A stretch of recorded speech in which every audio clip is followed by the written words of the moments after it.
Good morning, everybody, and welcome to the monthly live Q&A session. My name is Nate. Steph, right over there. Steph, how you doing? I'm doing pretty good. I am glad it's Friday. It's been a long week. To say the least. Yeah, super glad it's Friday. Got some nice weather coming up this weekend, so going to spend the weekend outside. Excited about that. I'm just kind of rambling at this point because waiting for Grace to let us know if our audio is all good. So, yeah, so everything's going good within the Explorers Life realm.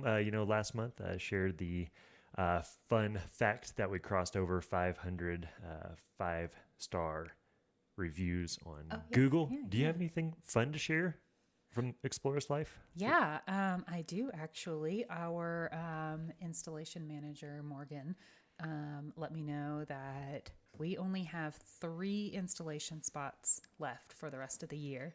So we've got November 4th, December 9th, and December 16th available on our calendar. So yeah, if you're looking to get a installation done, get on the calendar ASAP because those are filling up quick.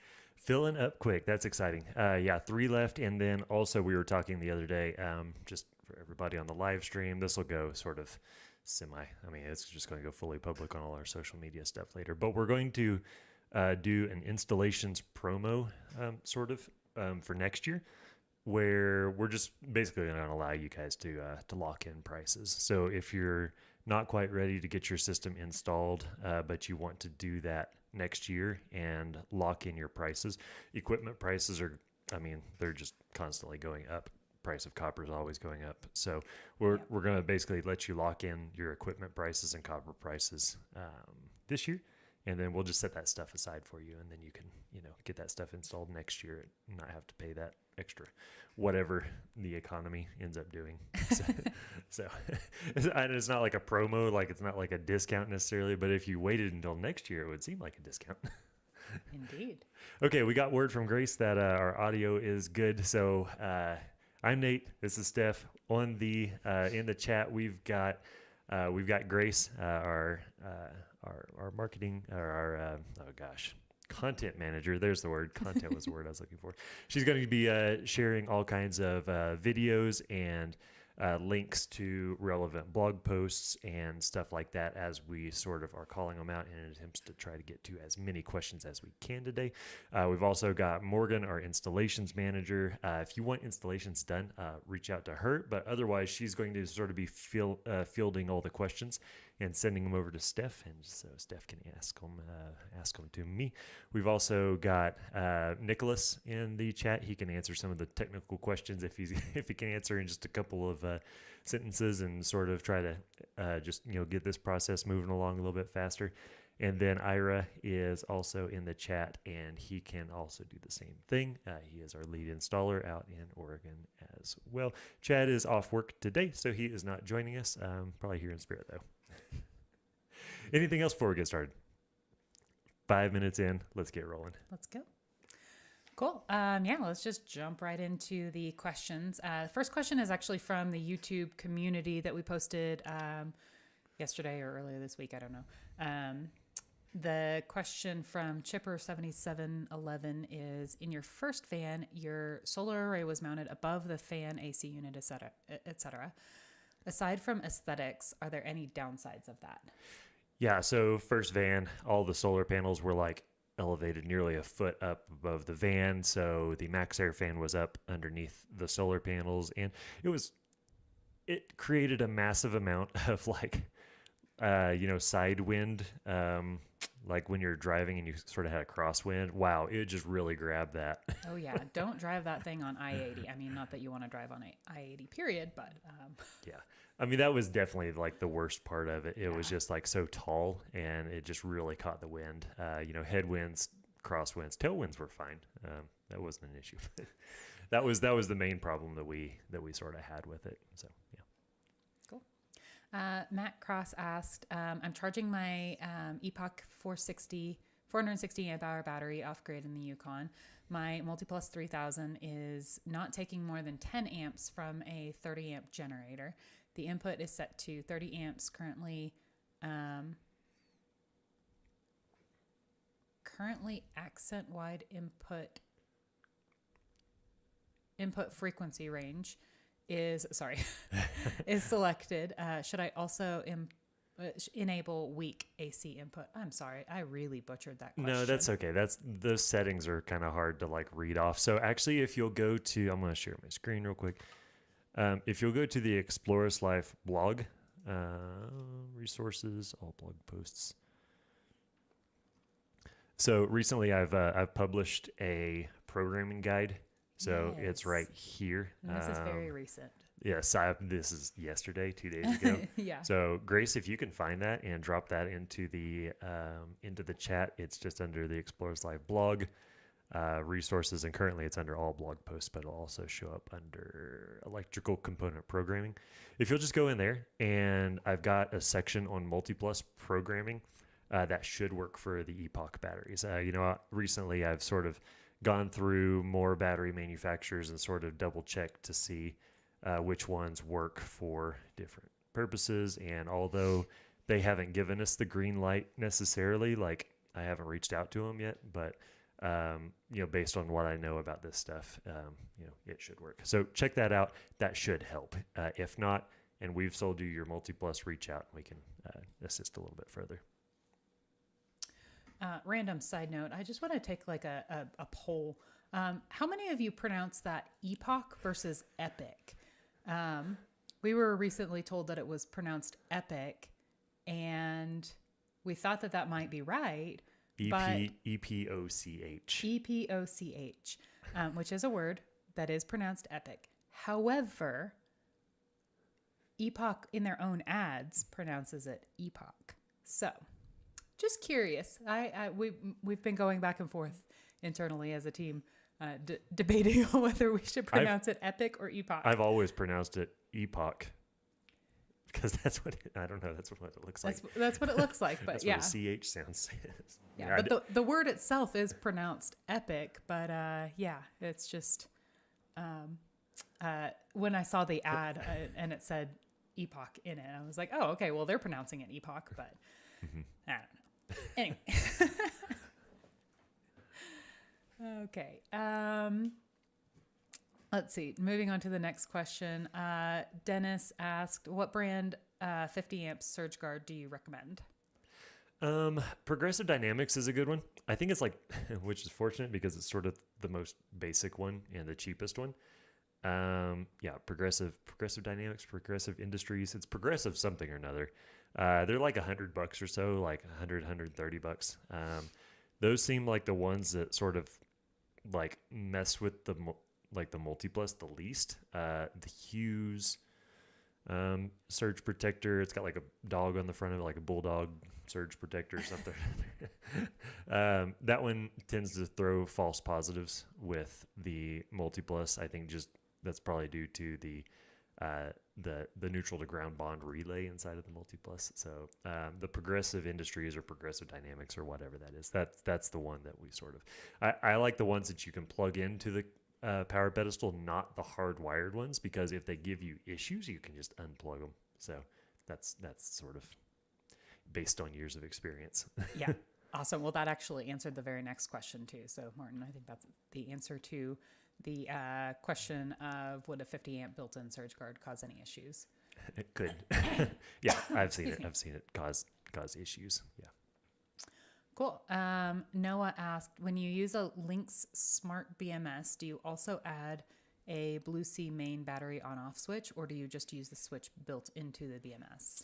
Well, as of today, we don't have any systems that utilize the Lynx Smart BMS. The Lynx Smart BMS is designed specifically for use with the Victron Smart Lithium batteries, and those aren't batteries we stock or have any experience or like much experience with. Here on the channel, maybe that'll change one of these days, but ultimately, like that's something I'm probably going to put a switch on it no matter what.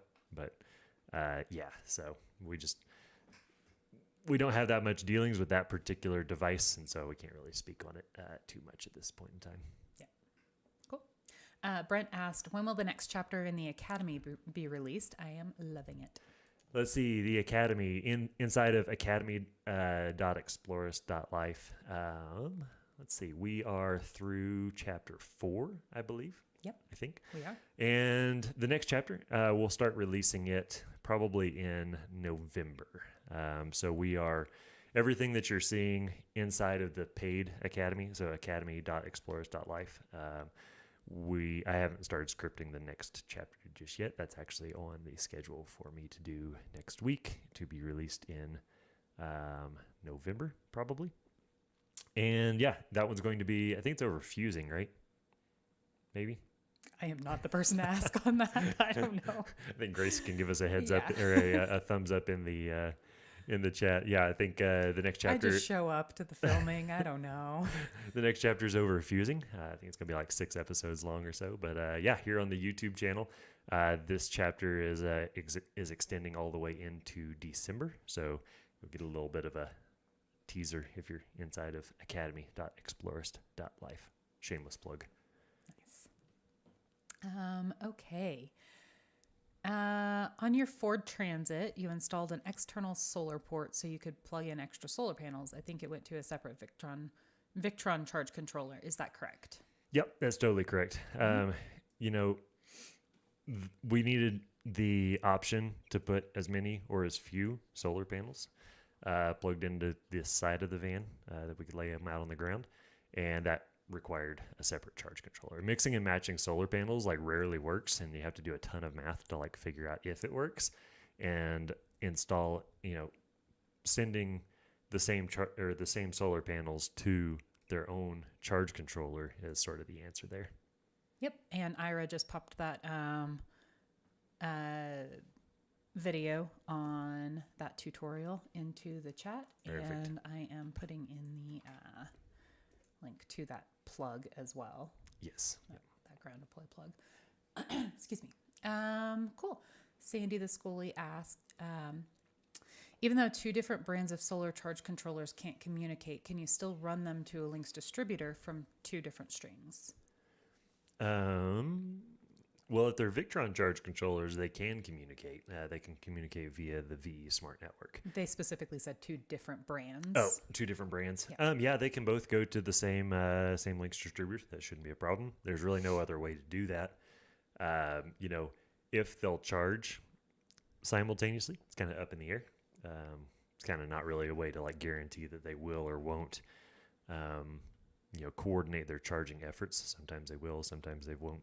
I've seen it both ways, but there's just no way to like anticipate or sort of guarantee if they'll like work properly together. But yeah, as far as wiring goes, yeah, you would still land both of them on the Lynx distributor, the same as you would 2 Victron charge controllers. Yep. Cool.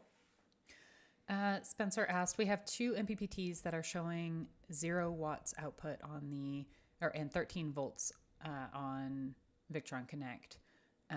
When we use our voltmeter, it was showing 16 volts output. What would cause this?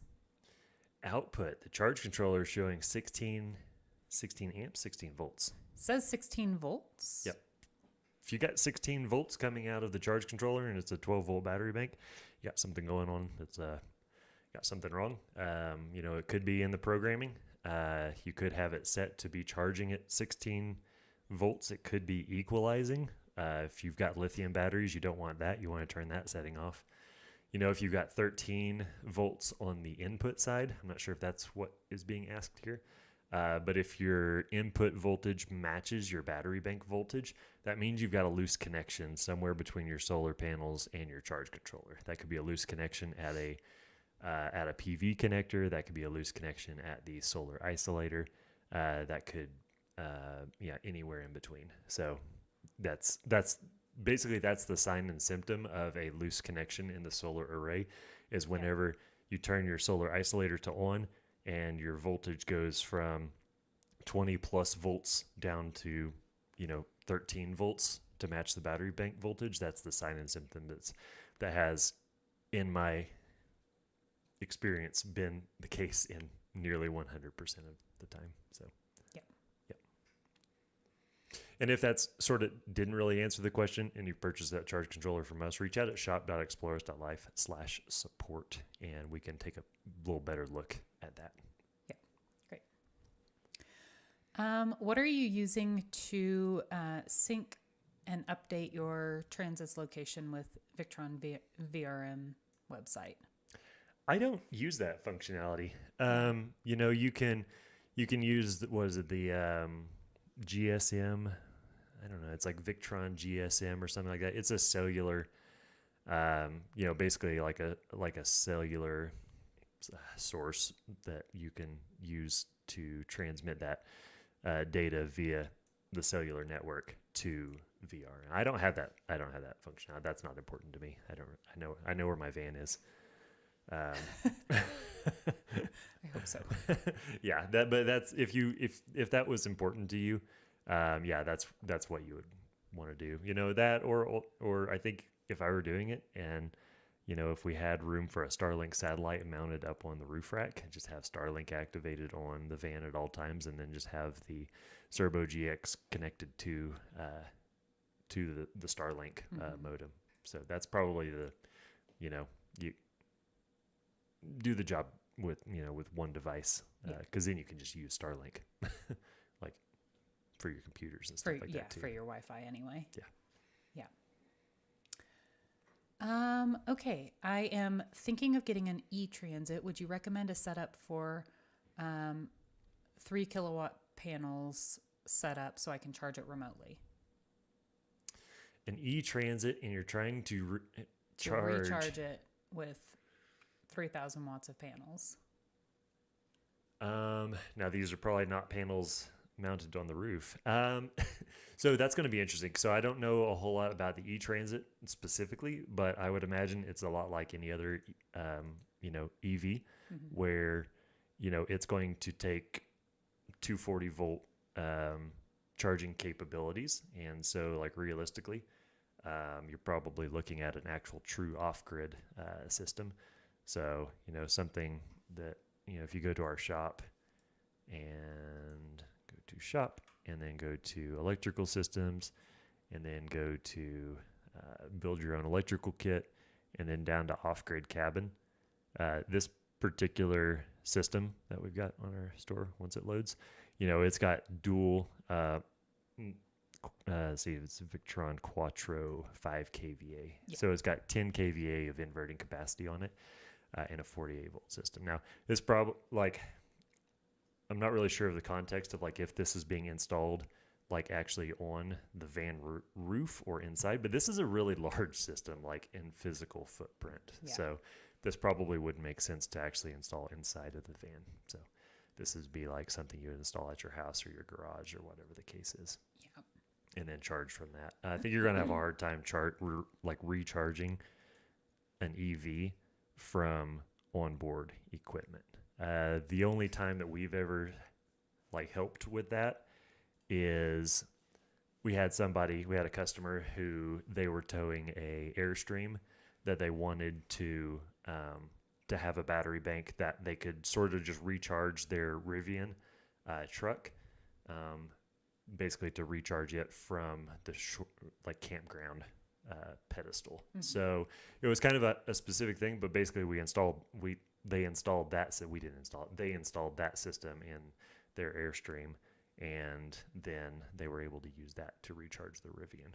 So it wasn't inside of the EV, but it was inside of the trailer that they were towing with the EV. Right. Yeah. I think that's all. Okay. Okay, this next question, I'm not sure I totally understand it, so I'm just going to read it as it is. Reese asked, I'm curious why lithiums have two 100% charge voltages, a 14.4 charging voltage and a 13.6 resting voltage. Why not just one 100% charged voltage? Oh, I understand now. Yeah, well, so the 14.4, that's whenever, the battery gets up into absorption voltage and all the cells equalize. And then once charging stops, then it drops down to 13.6. So it's actively charging whenever it's at 14.4, and then it's finished charging in full when it's at 13.6. So roundabouts in that area, depending on battery manufacturer. But they're both full, but one is actively charging and one is finished charging, and it's just sitting there, ready for use. Yeah. Cool. New York asked, I'm planning to upgrade my inverter going from a 2,000 watt to a 3,000 watt multi-plus 2 and 6 battle-born batteries. I want to know how I can have every outlet in the van inverted. Yeah, so all of the electrical systems on shop.explorers.life power everything. Power comes in from shore into the multi-plus inverter charger, and then from the inverter charger out to the breaker box, and then powers every outlet, every load, everything like that. There's no non-inverted outlets in any of the systems that we have on shop.explorers.life. I don't like having non-inverted outlets. I think it just leads to confusion and stuff like that. If you install it and then you're using it, maybe you'll understand that it's like, well, this one isn't on the inverter, but then you go to sell your RV or sell your van later on, you hand it off to somebody who may not be as well versed in this stuff as you are. That's going to be confusing to them. So I think it's better just to say, hey, all of these outlets, they're going to run whether you're connected to shore power or not. And then if they plug something in that's too powerful for it, then the inverter is just going to go into overload. It's going to shut it down. Maybe they'll drain the batteries. Like, that's just a, don't do that kind of situation at that point. So, yeah. Cool.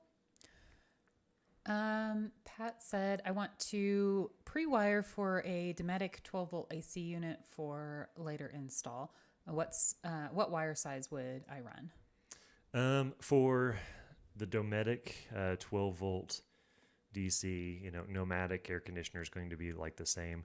I think both of their biggest ones are recommending 2 gauge wire on those. So yeah, 2 gauge. But ultimately, like, you can look in the user manual for whatever device that you're going to be installing, and then it should tell you the wire size from there. Yeah. If you haven't bought the air conditioner yet, just little life hack here. If you Google the device name and then user manual, like, no matter what it is, you're always going to find a user manual. You're pretty much always going to find a user manual for whatever device it is, just posted online. So. Yep. Cool. Let's see. Lost my spot. Tim asked, would my ground line be okay going from my solar charge controller to my solar breaker box to my 48 volt 5K Victron Multiplus to the Lynx power in, then finally to the chassis? Or is that too much daisy chain? Say that again. What? Okay, so ground going from solar charge controller to... Let's assume that that's an equipment ground. Yeah. I'm assuming so, and I think that's kind of potentially where I'm a little bit confused on this, because this should be how that works. So solar charge controller to solar breaker box. Solar charge controller to solar breaker box. Okay. To the Victron Multiplus. To the Multiplus, okay. Mm-hmm. To the Lynx power in. Okay. And then finally to the chassis.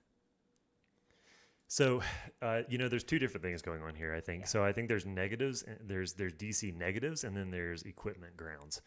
And your charge controller equipment ground wouldn't go to your breaker box. I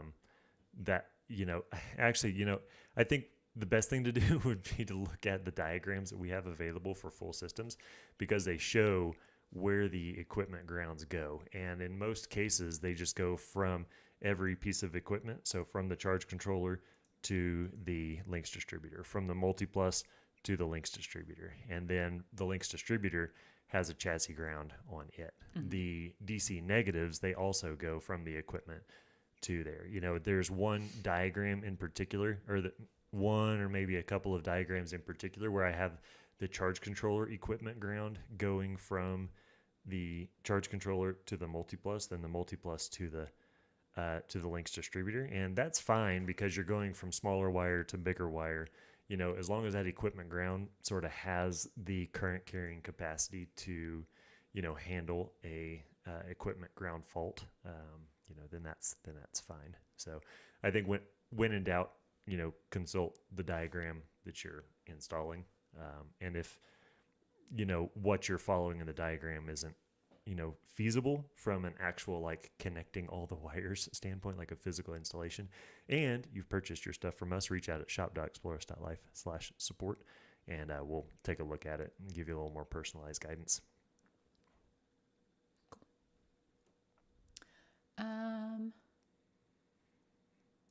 Okay, next question is, which Ira already answered this in the chat, but we'll go ahead and see if you have anything to add to it. But could a 600 amp hour lithium bank with 600 continuous output capability be used as a start bank for a generator? A 12 volt bank? Assuming a 12 volt bank. Mm-hmm. Yeah, it could. Absolutely. Yeah. Pretty much no other considerations there. You don't want to have your lithium batteries, being a dedicated start battery for your vehicle. If you're starting it up multiple times a day, they're sort of not designed for that. But, if you're starting up a generator every couple days or, every other week or something like that, there's not going to be any problems with that.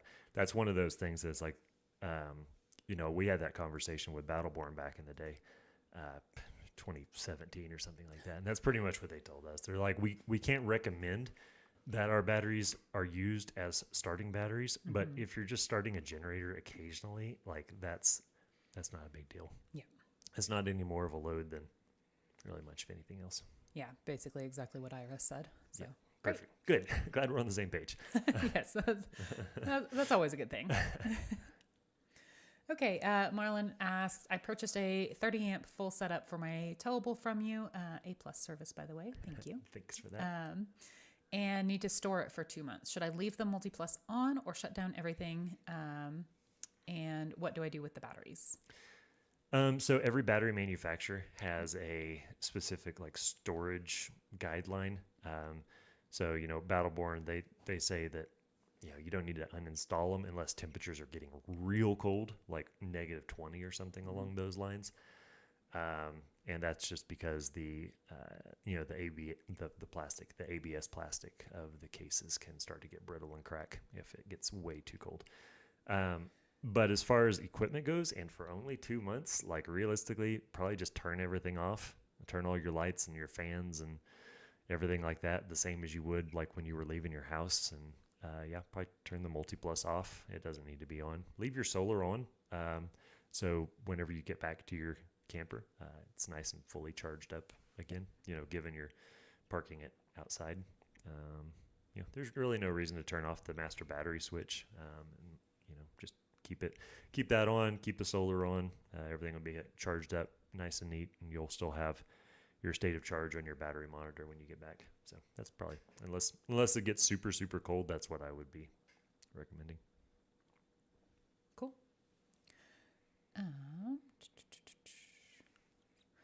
Curious what's the correct order of components on a positive battery terminal when I have parallel run to rear battery, terminal fuse, battery heater switch. Yeah, so on a battery terminal, you always want the biggest wire, the biggest lug closest to the actual battery terminal. So, think about it like a pyramid, biggest lug on bottom and then progressively smaller. You can put up to 4 lugs on a terminal, and you just want to, arrange those so that the biggest lug is on the bottom. The biggest lug is on the bottom. If the lugs happen to be the same size, kind of arrange it so that the average anticipated amp draw is, the largest one's on the bottom. But, if the lug sizes are the same, like it probably doesn't matter that much. Yep. Cool. Okay, if I use a DC to DC charger to go from start battery to house bank, can I also use the trickle charge connection on the inverter charger to charge the start battery when the engine is not running? Yes, but so what happens when you do it like that is, if you're connected to shore power and your Multi+ is charging your house battery bank, that trickle charge can also charge the starting battery.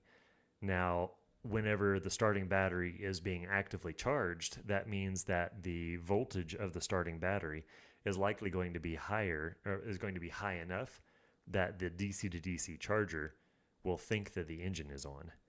And what happens then? Well, like, I mean, if you're connected to shore power, then you've got shore power, multi-plus batteries being charged, multi-plus charging starting battery. Starting battery is being charged, but is also being discharged through the DC to DC charger. And then your house batteries are being recharged by both shore and the DC to DC charger, but everything's being recharged from 30 amp shore power. And so it's kind of just a circular charging kind of thing. You know, what would happen if, you know, you're trickle charging your starting battery at a rate of 2 to 3 amps or whatever the, you know, multi-plus is charging at, but it's also discharging at 50 amps from the Orion. It might drain the starting battery and then eventually be recharged if you're connected to shore power long enough. So will it work? Maybe. On paper, probably. We sort of don't really recommend setting it up like that, but that's what's going to happen, and that's the anticipation. You may just want to give it a shot and see, and go forth with that knowledge, and let us know how that works for you. I would be curious. I've explained it a couple times, and nobody's ever taken me up to try it out, and I'm not curious enough to try it out myself. Maybe one of these days. Yeah. Okay, cool. I'm looking for a cost-effective and reliable 48-volt DC to 120 240 VAC 60 hertz inverter charger, 6,000 or more watts. Do you have any suggestions? Yep, Victron Multiplus or Victron Quattro. Yeah. So, if you're looking at a single unit, I think the Victron Quattro comes in a 10 kVA version. It does, yes. 48 volt Quattro 10 kVA, and yep, we've got. I don't think we have that actively published in our store, but we can get a hold of those. Alternatively, if you needed 240 volt split phase output, you're going to want to do two 5 kVA inverters to get 120 240 volt split phase output, like we were looking at over here in our store. So shop electrical systems, build your own electrical kit, down to off-grid cabin right here. This particular system, it can put out 120 240 split phase with 5 kVA per leg for 10 kVA at 240. So, yep. Cool. Oh, and did you know? I actually learned this yesterday. You're talking about like cost-effective inverters and stuff like that. The Multiplus 3K 12 volt. And actually, I know you know this because we talked about this yesterday. But this is a rhetorical for you and a FYI for everybody watching. The Multiplus 3K 12 volt is now under $1,000. Of course, I knew that because I'm the one that sets the prices on our store. I just realized that. I didn't know that until yesterday. I was programming inverters and just. I believe last quarter is when it finally went under $1,000.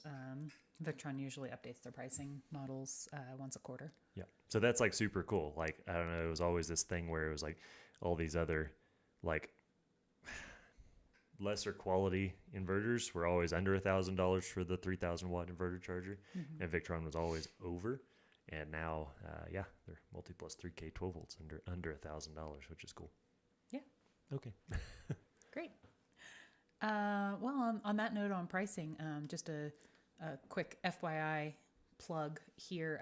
We actually just recently started offering financing on our shop. So we have financing through a firm. So if you go to the checkout and I think your cart has to be over a certain amount, and I think it's something like $50 or $100 or something like that. I think it was $100.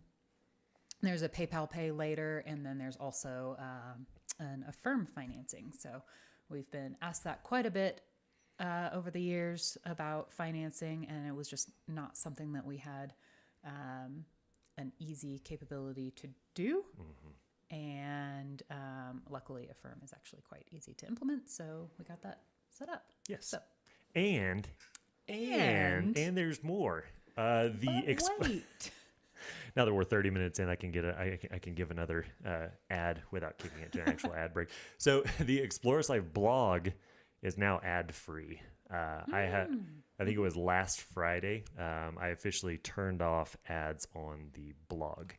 And that's for a couple reasons. Like blogs, I mean, like the ads, I mean, they were in the way. They were intrusive. Like we've all So annoying. like We know. we we always hated them, but it was a significant income stream, But we went out on a limb and we're turning off ads in an attempt to get more ad viewers to become Explore Us Life customers, so that we can help more people better. Because I know that some people like stumbled across the blog and they're like, well, I don't want to have anything to do with this company. These ads are so intrusive. They're like not helpful. They're trying to get me to buy all this stuff that I don't want to buy, et cetera, et cetera. I'm just going to go somewhere else. I'm just going to go to Amazon.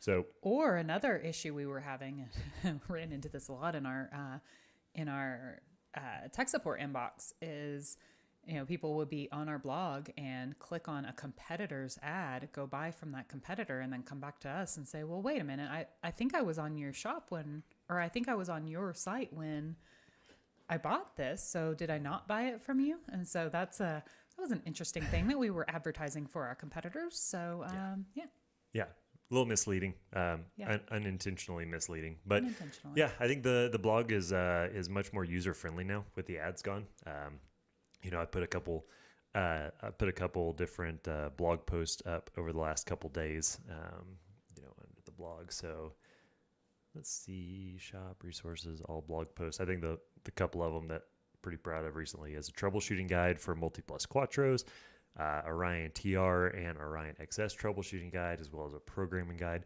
And then also Grace has been publishing all of the, all of the Academy, articles to here as well. So we have just an absolute ton of resources here, and yeah, there's no more ads in the way, except for this is probably the biggest ad that we've got right here. So support this blog. Buy from shop.explorers.life. Yep. Okay, next question. Okay, moving on.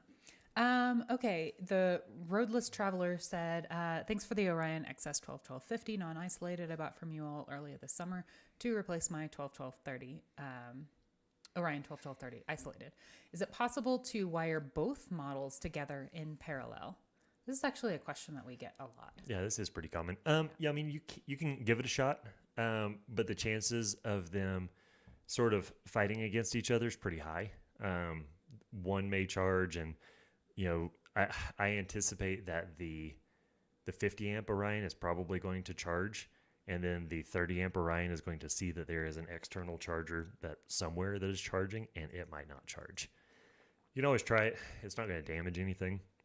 You might just get sort of inconsistent results, and sort of for the money it takes to wire two charge control or two DC to DC chargers into the same system, because that wiring kit takes a fair amount of copper and fusing to make it happen. I think that for the sake of doing it right the first time, so you don't have to do it again, I'd probably just try to sell that 12-1230 locally on Facebook Marketplace or whatever, or use it for a different project, and then just do the dual 50. That way they can sort of coordinate and combine. Yeah. Cool. Bill asked, following your 24 volt 50 amp fifth wheel conversion, using the Orion 24 to 12 volt to charge the original batteries, I hadn't commissioned the system yet, and the Orion was feeding back 11 volts to the servo and others. Is that normal? That is normal. And, there's in between the Orion 24-1270 and the 12 volt battery bank, there's that wiring kit comes with a breaker, and part of the startup and shutdown procedures indicate that breaker needs to be shut down before the 12 volt the 24 volt battery shuts down, because yes, that Orion can indeed backfeed enough voltage to start up the servo. So similar to turning off the solar isolator, before you turn off the main battery switch, also turn that breaker off as well. Yeah. Yep. Cool. Oh my goodness, we have so many questions left. We're really going to try to get through all of these. Okay, Jeremy asked, I have a 30 amp travel trailer with 280 amp hours, Multiplus 3K, wired per your 30 amp travel trailer wiring diagram. Everything works great, except I can't turn on the AC without being on shore shore power or generator. What am I missing? I Tough to tell. There could be a couple different things. I think that probably the main thing is the 280 amp hour battery bank with MultiPlus 3K. Yep. 280 amp hours is too small for the MultiPlus 3K. The MultiPlus 3K requires a minimum of 400 amp hours of battery bank capacity. So it's probably shutting down the BMS, or there's some internal resistance, or a multitude of different problems that can sort of stem from an undersized battery bank. But fortunately, the fix there is just to add a second battery. So it's kind of an expensive fix, but you're going to get twice as much capacity, and then your air conditioner is also going to run. Yep. So cool. What size wire gauge would you recommend for the Victron MPPT charge controller? So that one is going to be dependent on the charge controller itself, but if you go into shop.explorers.life into solar charge controller wiring kits, we have shop wiring kits, solar charge controller wiring kits. Yeah, all of those are listed out with the proper wire and fuse size for those. Yep. So these solar charge controller wiring kits give you everything you need to be able to connect the solar charge controller to the Lynx distributor. Whether it's the super small ones, the 115s, or 7515s or whatever those are, and then all the way up to the big 250 100s. So, yep, wire, fuses, lugs, heat shrinks, ferrules, heat shrinks. That's the past tense. heat shrunk. Heat shrink.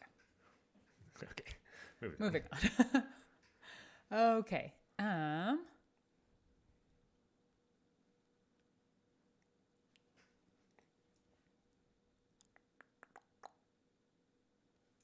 Not sure I understand this question. Buffering. Buffering. Patrick has a bunch of stats here. So the Class A, the 30 amp Class A motorhome, 400 amp hour batteries, MultiPlus 3K, Lynx distributor, et cetera, et cetera. The issue is that the MultiPlus AC out to the AC panel, the video shows 6-3 wire. The diagram, the video shows 10-3 wire. The diagram shows 6-3 wire. 6-3 wire is too big for the MultiPlus and AC panel connection. So it depends on which system and which diagram you're looking at, whether it's 10-3 versus 6-3.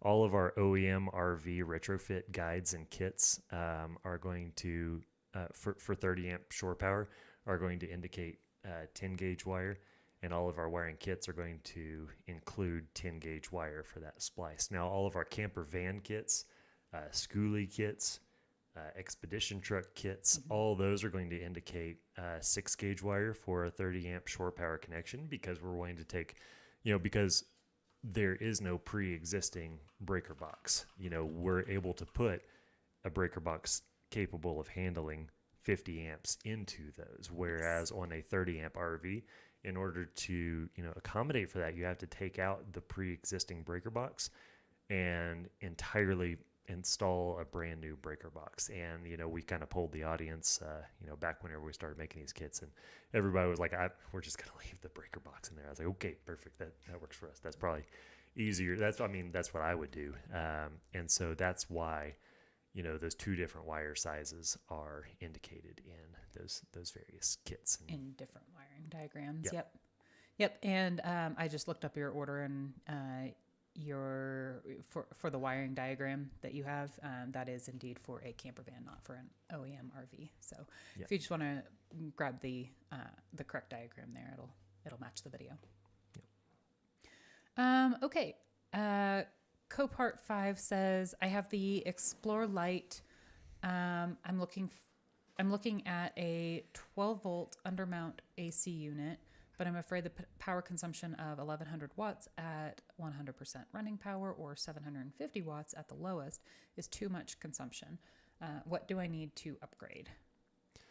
I don't think that that's the case. Because with the Explore Lite kit, I guess if you're running your air conditioner on absolute highest setting and you're also running the multi-plus on its absolute highest setting, you might have some voltage drop issues. Steph, do you recall off the top of your head, pop quiz, on the Explore Lite kit, what is the main system fuse size? The main system fuse size would be 300 amp. 300 amp? Yeah. I don't think you're going to get to 300 amp if you're running the air conditioner at full and the multi-plus 2K at full. So, and that's, you'd be pushing the system to its absolute limits at that point. But I still don't think it's going to be unsafe. So, yeah. And it's the thing with like off-grid electrical systems is like you sort of have to, make some concessions sometimes. It's like, maybe you are going to be running the air conditioner, but maybe you can't run the air conditioner plus the induction cooktop at the same time. You kind of have to like go back and forth. One of our really good friends, he lives totally off grid in western Nebraska, and we've had near infinite conversations about that on how he manages power throughout the day. He's not going to run his clothes dryer and his cooktop at the same time. He's just going to alter, sort of his living habits and make it so that he doesn't have to, those high power consumption needs aren't happening at the same time. So I think your system's going to be fine with the addition of a air conditioner. Yep, cool. Okay, Robin has several questions, multi-part questions. I purchased a full 30 amp travel trailer setup with a 24 volt DC system from you. I have 3 questions about the location of components. First question is, I've heard that the Multi-Plus 2 can be loud while charging the batteries. I'm thinking of locating it in a tongue toolbox, taking the place of the existing batteries with a pair of lithium batteries inside the coach under the bed. I would install temperature triggered quiet fans in both locations. Is that okay? I would prefer it being inside the actual like sort of conditioned space of the trailer instead of in the cargo box. I've seen too many components mounted inside of the toolbox on the tongue of the trailer that end up leaking, and because those are getting road spray on them, all that kind of stuff. And as far as them being loud, I don't think they're loud. I think that they're not any louder than like a computer that's like working hard. It's just computer fans and like some buzzing from the transformer. But if you have like a white noise app on your phone that you sleep with, or a fan that you sleep with, or anything like that, that's going to be infinitely louder than the Multi-Plus whenever it's working hard. Infinitely. Yeah, that's a lot. Well, I think that a lot of people they get especially on Facebook, everybody knows my feelings about like Facebook advice and stuff like that. And so I think people put their ear right up next to the Multi-Plus and they're like, "Oh my gosh, this is so loud." It's like, well, step back a little bit. You don't need your face on the Multi-Plus. Nobody operates it like that. And so if it's in a compartment or under the bed, and the bed is closed and you've got your TV on, you're not going to hear it. So, yeah, I think, in my opinion, that's a non-issue. Yeah. Okay. The second part to that is, I'm thinking of putting a 24 to 12 volt DC charger from the truck in the truck with a 3-way switch to allow charging a portable battery or a trailer, or nothing. Is that okay? I'd probably just run your dedicated wiring from the starter battery back to an Anderson connector, sort of like we have in all of our tutorials. And then, your wiring for the 2412 Orion, that's going to be mounted in the travel trailer, to charge your 24 volt battery bank is what it sounds like you've got going on. Mm-hmm. And then you don't have to use any switches or anything like that. It's just, to not have charging, you just unplug that part of the system. And then it's still going to, your 7-way connection is still going to function as normal. And then you've also got a, fairly high output Anderson connector back there for, I don't know, a winch, or I'm not sure what all you would want to power. But yeah. That's sort of the way we do that. do that around here. Okay, and the third part to this question is planning to locate the touchscreen pretty far from the Servo GX using HDMI and USB extensions. Will that work in your experience? It works about 50% of the time, in my experience. Yeah. So Yeah. the way that we can guarantee that it works is to locate the Servo GX within, the 2 meters of that HDMI and USB cord that's built onto the back of the touchscreen, and then use longer RJ45s and longer VE direct cables to go all the way to the Servo GX. That's the only way that we can guarantee the functionality of that. And I will say, yeah, I mean, it works sometimes.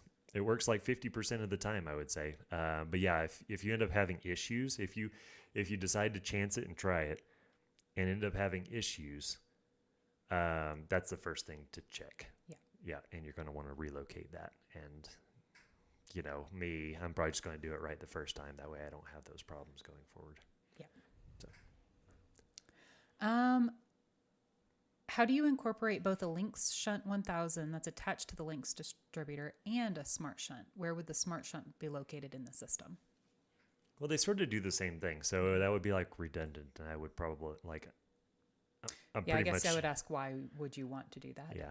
Yeah. I mean, if you're using a Smart Shunt as a DC power meter for like an air conditioner or one of the older Orion TR Smart DC to DC chargers, then you could use that, but then it's a meter. But for like having two system shunts, like that doesn't make any sense, and you can't do that because you would have to put one of them on the battery side. You'd have to put one of the shunts on the battery side of the other shunt, and that would never work. Yeah. Yep. Final answer. Okay. Is it okay to stack lugs, say for 2 24-volt fuse panels, one for each side of the van, on a single Lynx distributor spot? No, it's not. Wait. Yeah. Sorry. What is it, for a load or for a charger? It's for a load for 2 24-volt fuse panels. Yes. Ooh, is it? Yeah, you can do that. You can't do that with chargers. You can do that with loads, given that single fuse is rated to protect either one of the wires individually. So if you got 6 gauge 105 degree insulated wire like we sell in all of our kits, that wire is rated to somewhere north of like 120 amps.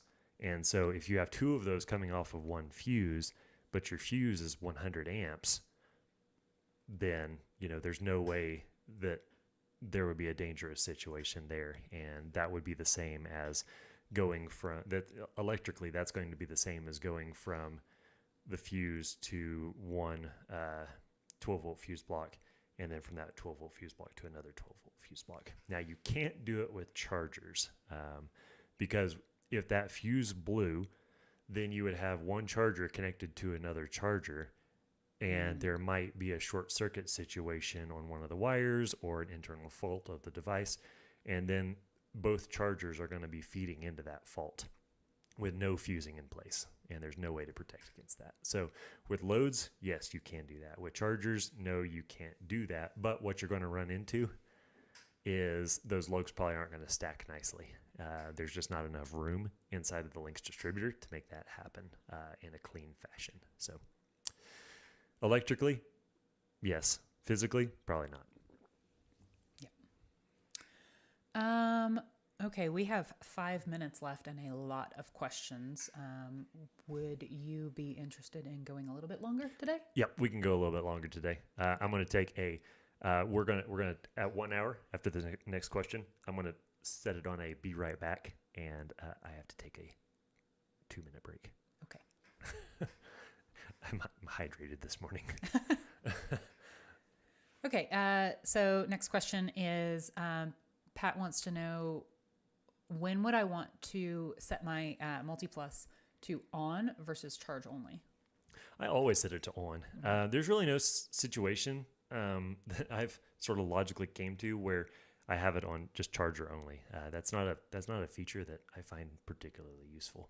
So I just always leave it on because then there's no question. I actually get like several like tech support questions where somebody is like, my outlets aren't being powered, and it's like, well, here's your inverter on. It's like, yes, and then it's like, okay, send me a picture, and it's like the inverter's on, but it's in charger only. It's like, well, that's why your outlets aren't working. So so just leave it in inverter all the time because that's going to give you full functionality over the whole multiplus.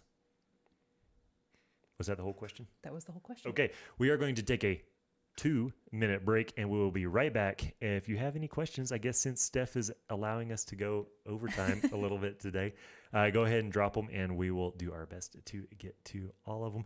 Otherwise, go browse shop.explorers.life and buy some stuff from us. We got full kits.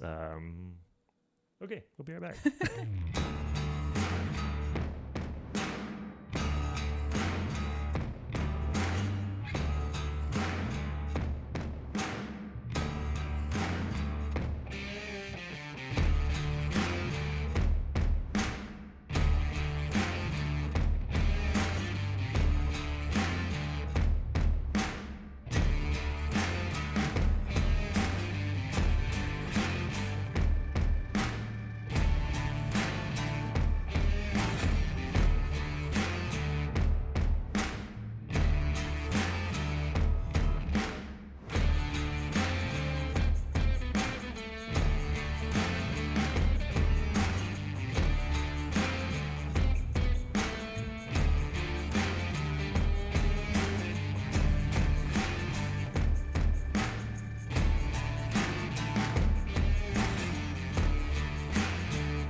And we're back. And we're back. Much better. Steph said we're up to like 3 pages of questions. What do we normally get in a live stream? I don't know. Actually, we just crossed the fourth Fourth. page. We are on to 4 pages. You Yeah. guys are awesome this morning. I appreciate everybody tuning in. I think these are great. it's the more questions we get, the more we're able to answer. I think that this is great because sometimes y'all come up with questions that like I don't think of. I always learn something on these, Yeah, so these are great. Good thought exercises. Yeah. And we've got 83 people watching right now. So That's pretty twice as awesome. many as normal. Yeah. Cool. Yeah. Nice. Thanks everybody for tuning in. I know Sandy the Schoolie, I saw that name pop up earlier. They mentioned they took off work today to join us on the live stream. Just to join us on the live stream. Sweet. Me too. Yeah. Oh yeah. Oh shoot! I guess I did too. If anybody's asking questions in our support inbox right now, Yeah. Sorry. sorry, we're all here. The whole team. Whole team is here. I think we started doing this. The very first time we did one of these was on Black Friday last year, and it was so much fun. I mean, we were streaming for like 5 hours. Yeah. It was ridiculous. And we will be doing that again this year. We will. It's a lot of fun. So plan to join us on Black Friday and Yes. get your questions answered. Okay. Moving on. Let's get started back, jump right back into questions. I'm on page 3 and there are 4 pages worth of questions. So we're getting there. Mikey asked, what is the smallest physical size multiplus for a 30 amp RV? That's actually a good question. The smallest multiplus inverter charger would be the 2K, the multiplus 2K. And I don't know the exact dimensions off the top of my head, but if you go to shop.explorers.life and go to components and inverter chargers, and then just select that one. The dimensions are listed under additional information. So, excuse me, you can check that out there. There are inverters that are not also chargers that are smaller than that, like the Phoenix inverters, which we do also have in our store. Yeah, and I think Victron is coming out with a 12 kVA or 16 kVA, and it'll probably be even a little bit smaller, but I don't think that those are quite out yet, to my knowledge.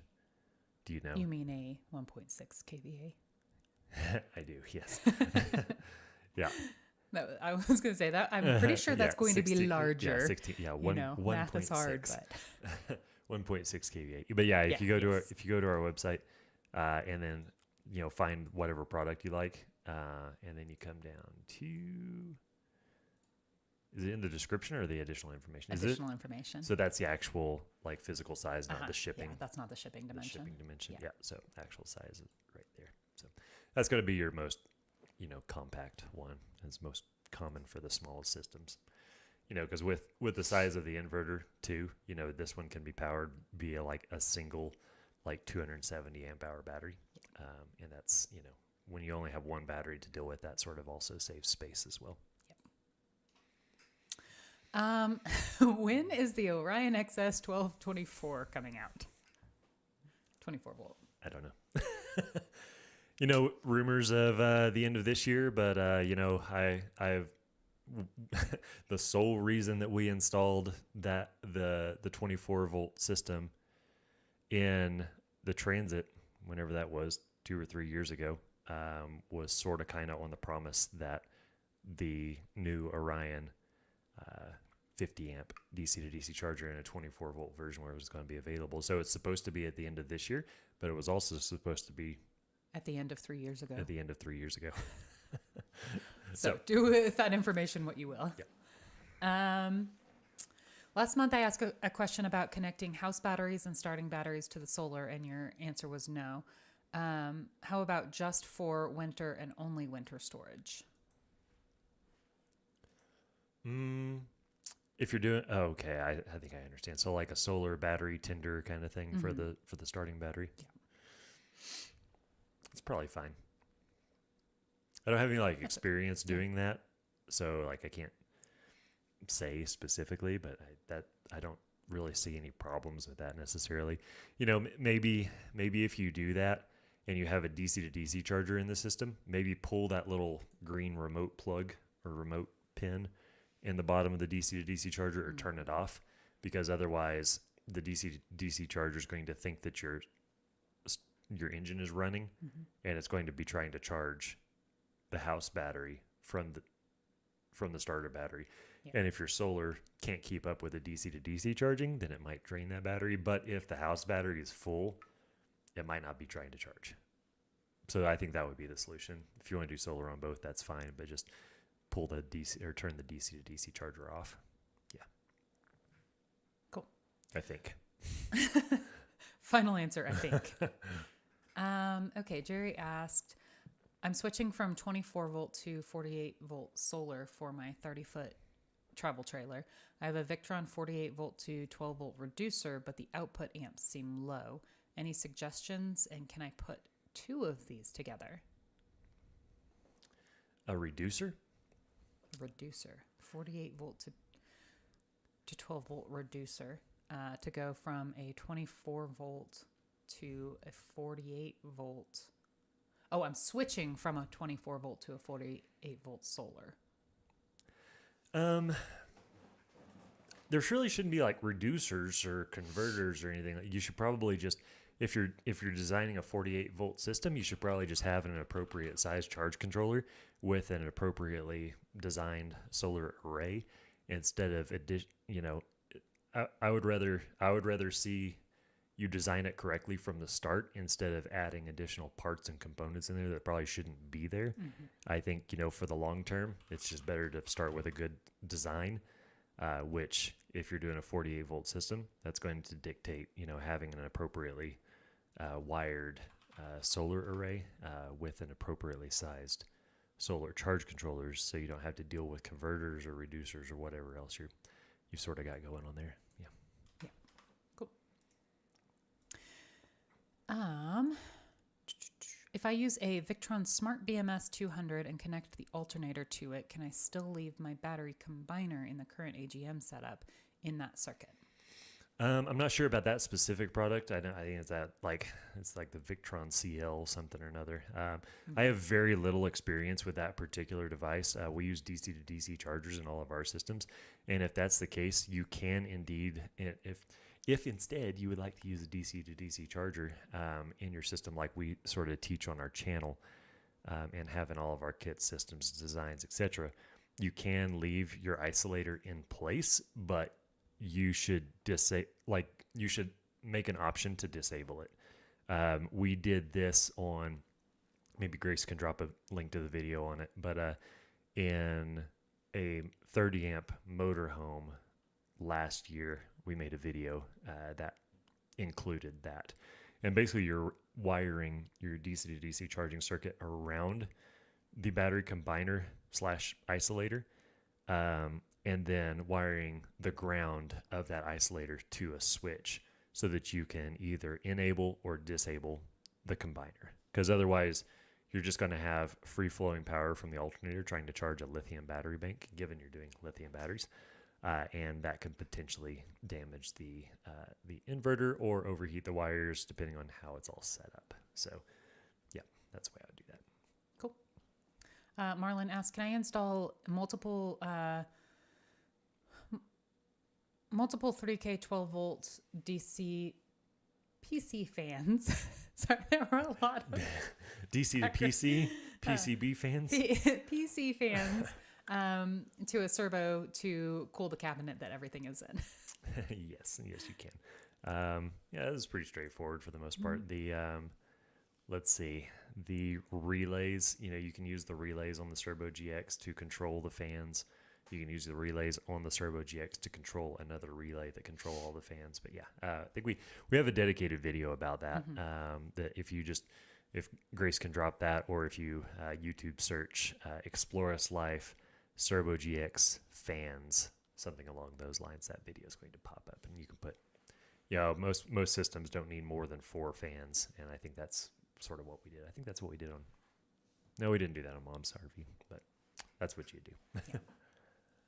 Cool. How do two Orion XS 1250s connected in parallel talk to each other? And how do you avoid the issue where an XS and a TR wired together fight one another? Do two XSs require connection to other Victron equipment? That's going to happen I mean, given this update's happened, I haven't checked in on it. I'm pretty sure it's already active. But yeah, the VE Smart Network. So it's just a Bluetooth connectivity kind of thing between the two Orion XSs. They'll just communicate and synchronize their charging efforts the exact same way that the solar charge controllers do. Yeah, it's all connected to the VE Smart Network. And then they communicate and coordinate their charging efforts amongst themselves, as well as amongst themselves and the solar charge controllers. Yep. Cool. Oh, I'm sorry. And the 1230s, the old Orion TR 1230s, they don't have that functionality. They don't have the functionality to communicate with anything via VE Smart Network. Yep. Yeah. The smart in them is very misleading. True. Yes. Okay.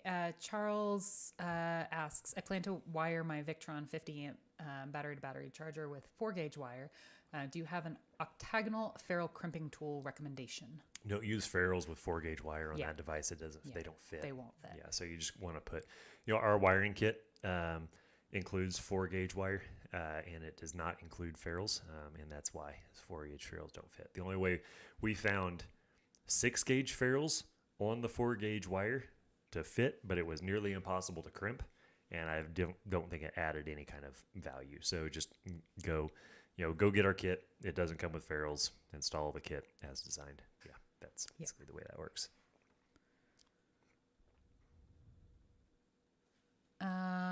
Okay.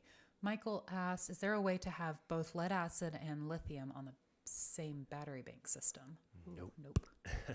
If it's a starting battery, Don't do it. yeah, I mean, if you got a lead acid starting battery and a lithium house battery bank, those aren't the same battery bank. I mean, they are in the same system, but they're totally separate. They're separated by the DC to DC charger. Mm-hmm. You can't put lithium and lead acid in the same battery bank, all of which are going to the same loads and chargers.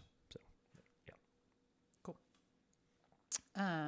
Tyler asked, with the wiring kit for the MPPT 15035, why do you use 6-gauge and not 8-gauge? Is it because of the available fuse size?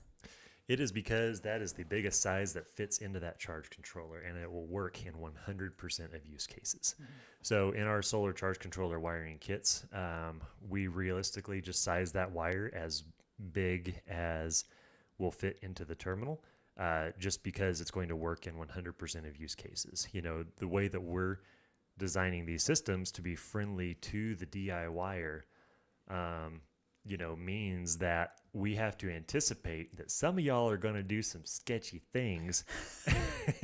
and I'm not trying to call anybody out, but we've seen it. And so we have to minimize the amount of potential problems through larger wire sizes. And so all of our charge controller wiring kits, the wire is sized to be as big as will fit into the terminal, the max rated size of the terminal. So, yep. Okay. John asked, I have a welded box for my batteries under my vehicle. Any idea how I can heat my batteries in the winter without causing a fire? Internally heated batteries. Yeah. Battleborn batteries, they make an internally heated battery. The heating mechanism is actually inside of the battery. And so, yeah, I mean, it's going to stay well within, charging and discharging parameters. And that's pretty much the way to go. This is the way. This is the way. Okay. Can you do a video on tapping into the ignition signal to use as a trigger? I've never messed with the vehicle system, so I have no idea what the best way is to do this. Well, I probably could do a video, and I will likely do a video over that one of these days, but I will say that none of the system designs on Explorers Life require that. So, if you're, I feel like this is in talks with a DC to DC charger. All the Victron DC to DC chargers, I mean, although they can accept a trigger wire, they also have built-in engine shutdown detection. And so it makes it so the trigger wire isn't really necessary in these systems, because when the engine is actively running, that alternator is turning and charging the starter battery up to a voltage of, over 14 volts. And then when the engine turns off, that alternator stops charging and the battery voltage, the starting battery voltage, is full, but it's not actively charging, and it falls to its resting voltage of like 13.6. So you set that battery shutdown detection voltage to like 13.8, and then anytime it's above that, DC to DC charge is going to turn on. It's below that, DC charge is going to turn off. So I do think that that's a fun skill to have and a good skill to have, but it's ultimately not like used in our systems. So it's sort of not a priority for me. Sorry, was that it on that one? That was it. Okay, great. I stopped paying attention. I need a red light, green light over there above your screen. Normally I'm paying attention a little bit better, but I got distracted by a comment. Okay, Patrick asked, for my system to work, I need the factory installed converter on and the originally installed RV battery shut off to off. What might cause this? I have a Multiplus 3K BMV 712 and links. That's kind of confusing, because usually the converter, I've heard of this problem. I've heard of an issue where there was somebody, they had their RV, the converter was on the same circuit as some of their outlets, which is weird. But if that's the case, then you can leave. I want to say this is a system that IRO is installing. You could, you can tune it. You can chime in chime in if that is the case. If that is the case, that might be a total lie, but but what he ended up having to do was leave the circuit that the converter was on, leave that breaker on, but then he just had to unwire the converter, and that was the only option there. So normally we just turn the converter circuit off, and that's fine. But this case, there was more stuff on that particular circuit. As far as having the master battery switch on, that should be able to stay on. That's how our systems are going to work. If this is a system that was purchased from us, reach out at shop.explorers.life, and we can sort of take a closer look and get some pictures and a little better context of what you've installed. Yep. Cool. Chris asked, my alternator is 180 amps. Can I use two converters, 12 to 24 volt, rated at 15 amps each? So I think this would be 60 amps pulled from the alternator. Is this too much to pull from the alternator? And I just realized that also Ira answered this in the chat, so I think we should be good on that one. Okay, perfect. Cool. If you have two solar arrays connected, each connected to a separate MPPT charge controller, how does networking the charge controllers together through the Victron app improve efficiency? How does this work? Yeah, so if like one is charging, was there wattages on that? Let's just pretend not for easy figuring. Okay.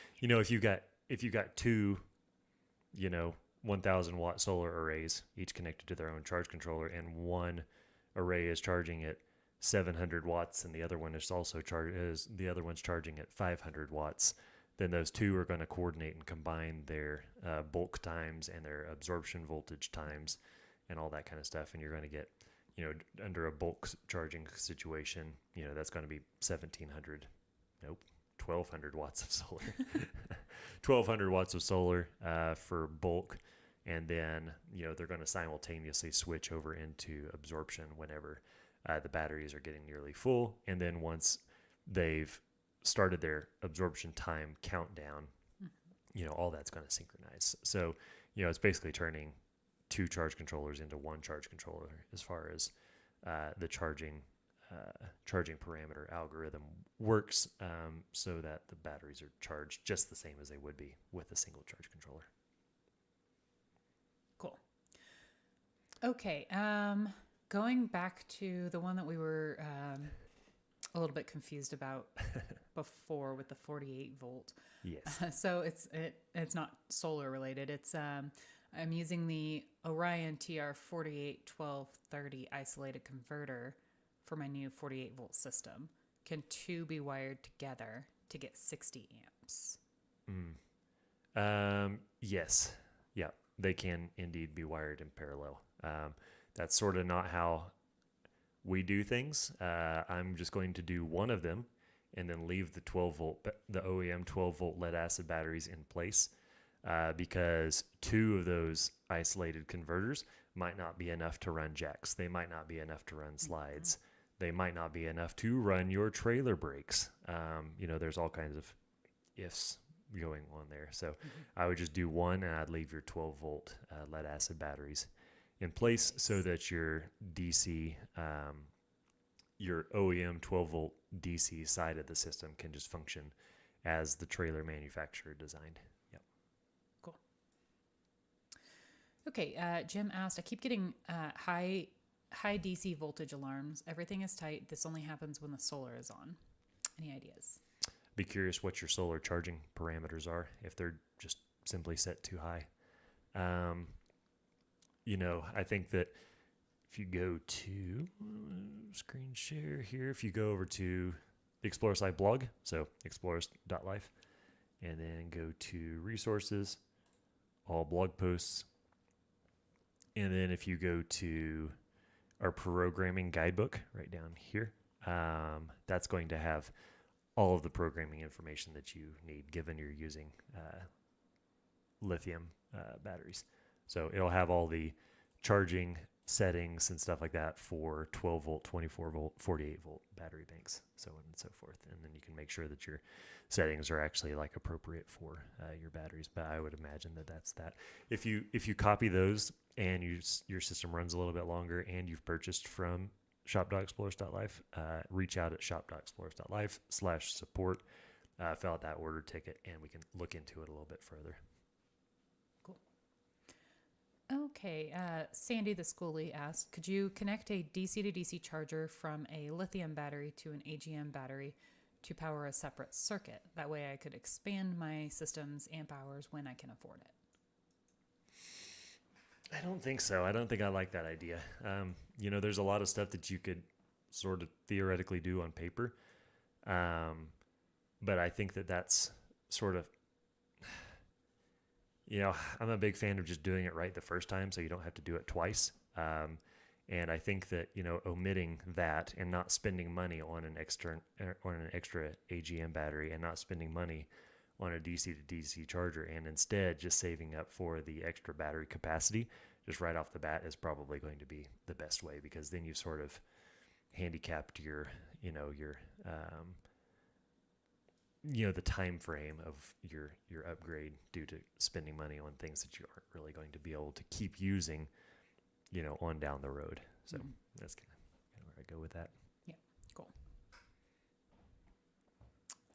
Randy asked, I have a small 1.5 amp solar charger that I had before I put my system in my motorhome. When storing, can I have the small solar charger connected to the battery bank to maintain the batteries?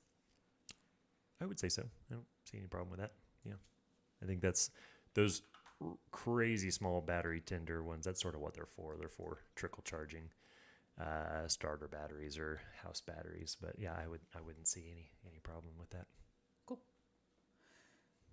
Charles asked, how do you calculate wire gauge size and distance for a circuit serving several devices located at different distances?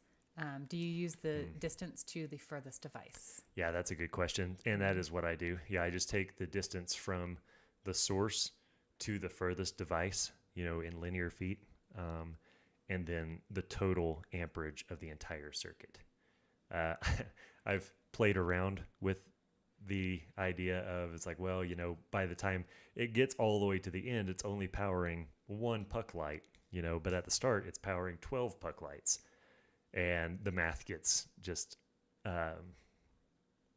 way too cumbersome, and it doesn't make sense to try to do that math. So yeah, total circuit amperage is the amperage, and then length from source to the furthest load is going to be the length, times 2 for, one for positive, one for negative. Cool. We still have a bunch of questions rolling in, but I am going to go ahead and cut off any additional questions. So Next 10 month, we are going to 10:26. be doing the live stream again, first Friday of next month. And yeah, we'll try to get to all the questions. You got a couple more we're going to Yeah, we'll try do to get to. We'll do the ones that are currently on there, but just if you put any more in the chat after this, we won't be getting to those. And I will say that if we don't get to them, and these are questions that are regarding like issues you're having with your system or components that you've purchased from shop.explorers.life, fill out a support ticket, shop.explorers.life/support. And we'll take a look at them. I mean, we do offer customer support. You know, it's not just, you don't have to just be on the live stream. Like, we answer all of our emailed in support tickets, you know, in one business day. So if you ask those tonight, you know, we'll get to them probably Monday. And then if this is a pre-sales question, if you're trying to figure out what you need for your next project, yeah, same thing. Shop.explorers.life/support. Give some context and everything like that, and we'll get back to you as soon as possible.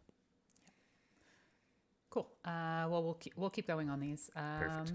Yeah, and Ira is really crushing it on answering questions in the chat as well. So some of these, if we didn't get to them, Ira's probably already answered them anyway. So Marlon asked, do you recommend using the beta app on the Servo GX?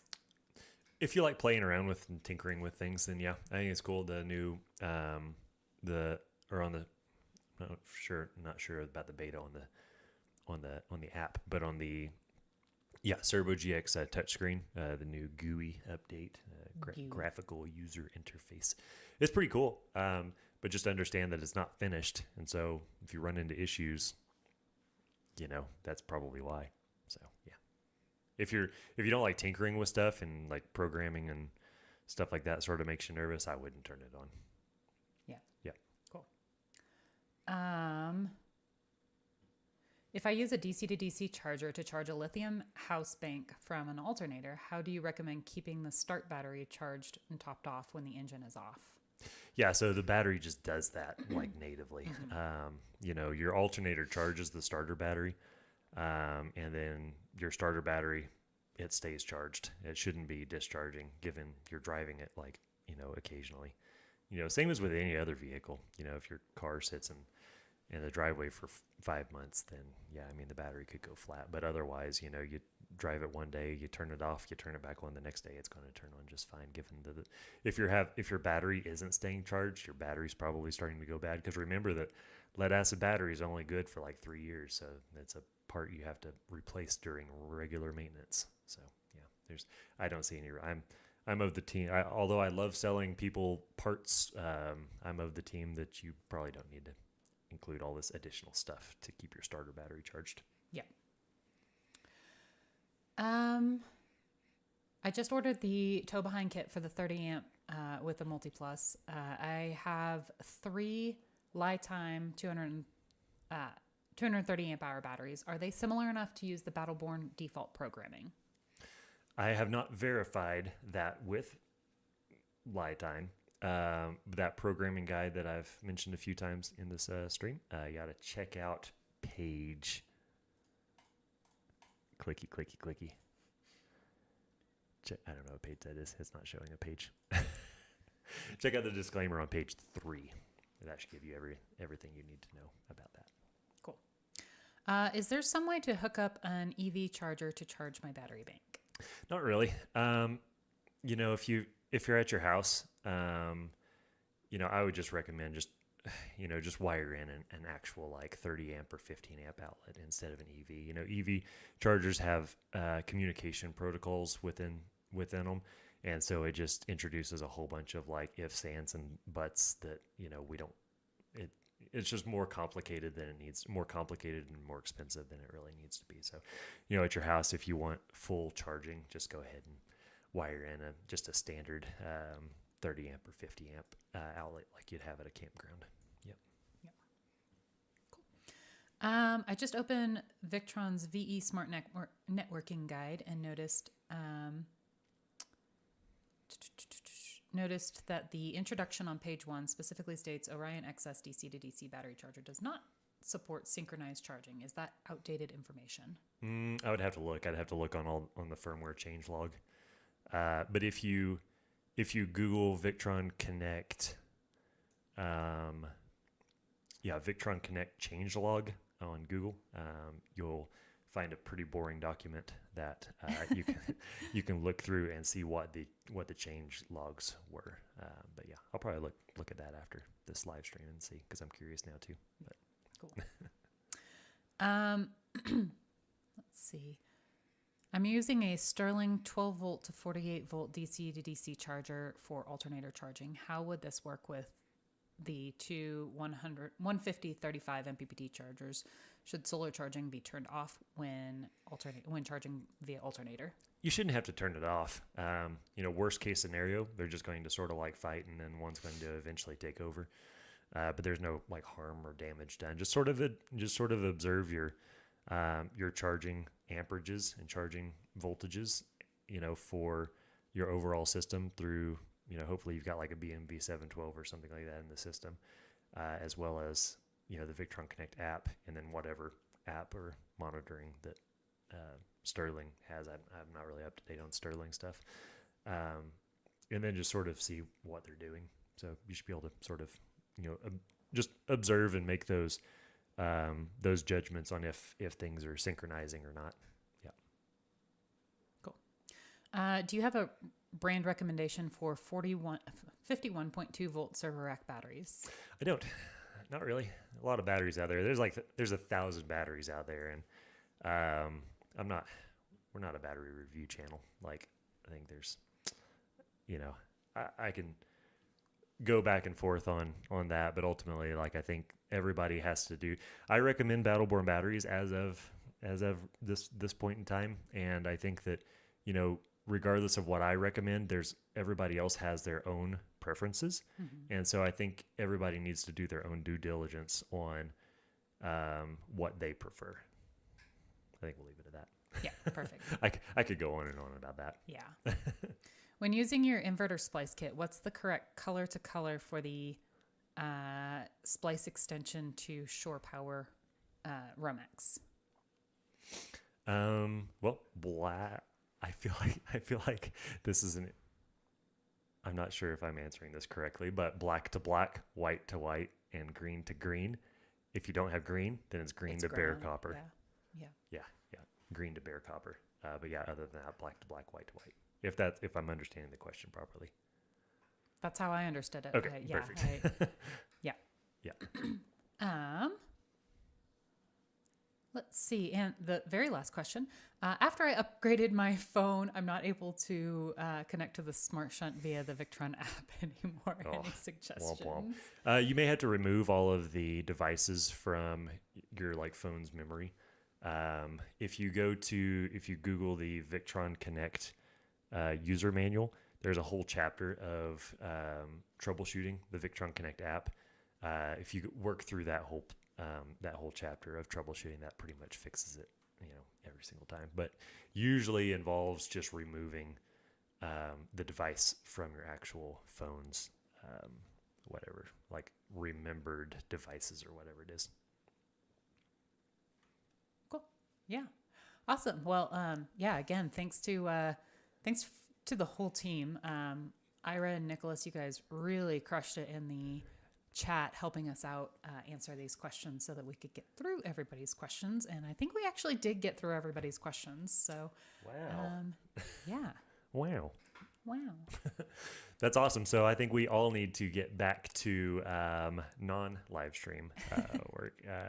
Everybody's got their own little tasks they've got going on today. I've got some blog posts to update and some scripts to start diving into for the next chapter of the Academy over at academy.explorers.life, and to be published at the start of the year for free on the YouTube channel. Other than that, anything else? Cool. Well, I don't think so. Have a great weekend, everybody. Thanks to the team. Thanks for everybody tuning in. Today, I think this is a record-setting viewership. That was not a Black Friday kind of day. But anyway, we're going to get to the rest of our day, and we'll see everybody next month.